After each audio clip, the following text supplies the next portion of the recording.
Muhammad the Prophet said that the Muslim cannot sleep comfortably in his bed at night knowing that the neighbor is in need.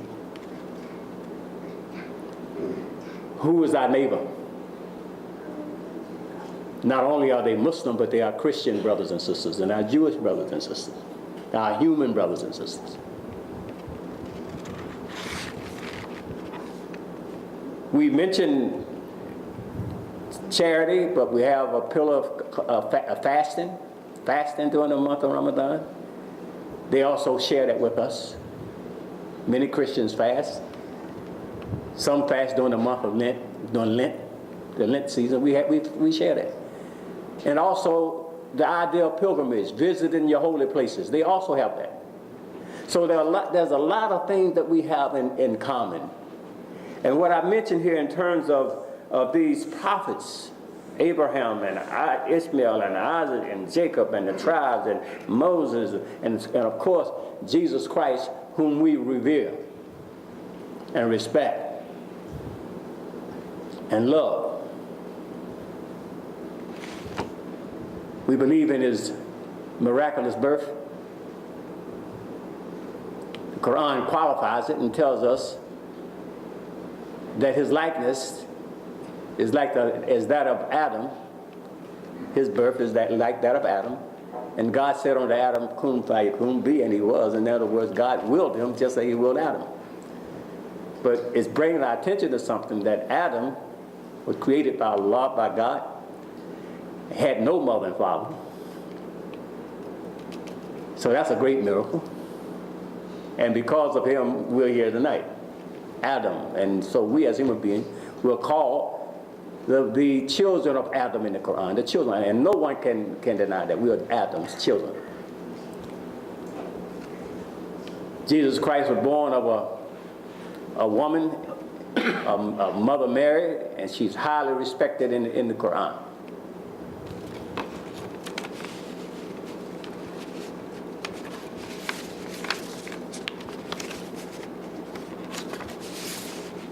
We don't have that much time, so we're going to move on real quickly. Share some other things with you.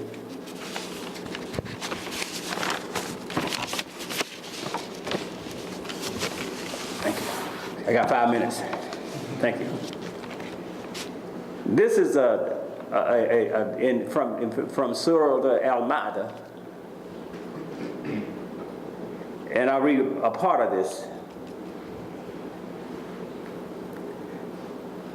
God says, chapter 5, verse 48, to each among you have we prescribed a law and an open way. If God had so willed, he would have made you a single people, but his plan is to test you in what he has given you.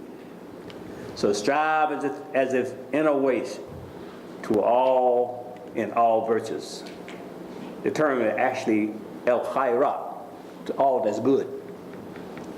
So this is saying God has given the Christians away, or before them he's given the Jews away in the law. He's given you away in the law, and he's given us away in the law. And if God, he's saying if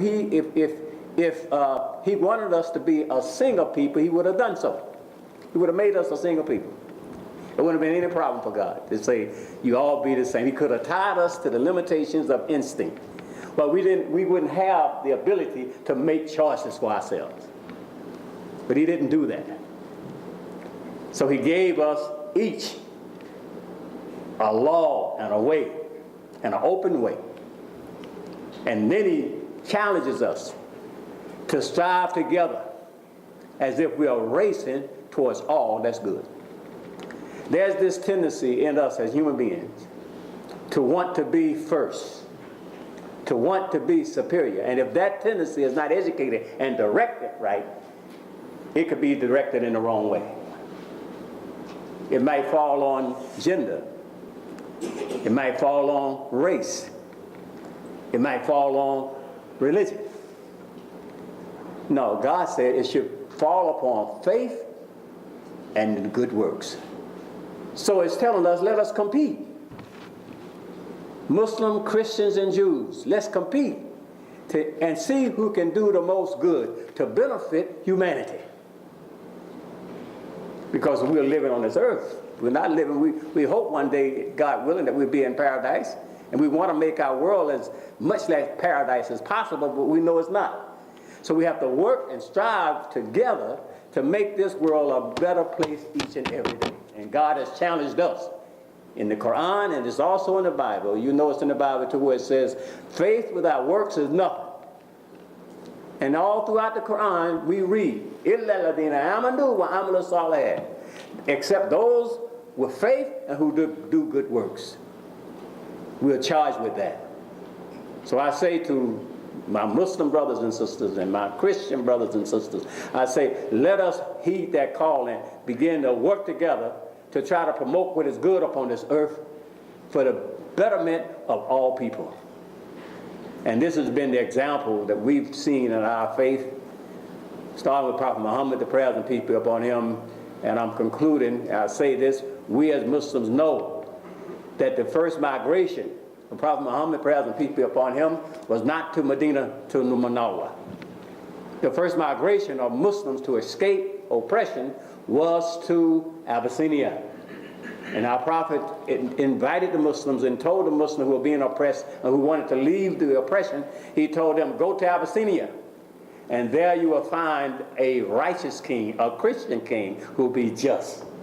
And they found that king, and eventually they received safe haven there among Christians.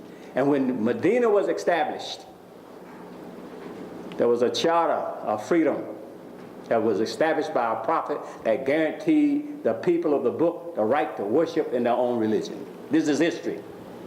And if we had more time, we could talk about Spain and how for 700 years the Muslim ruled there, and no one was forced to change their faith. I encourage you, go back and read about the history in Spain and how the Muslim ruled justly and included non-Muslims in their governmental affairs. So we don't have a whole lot of time. I pray that we've done some justice to this topic that we've given. Any mistakes that I've made, they are my own. They're not from the Quran. They're not from Muhammad the Prophet. Those are they are our perfect sources. I thank you, and I conclude. Assalamu alaikum. Peace be on you.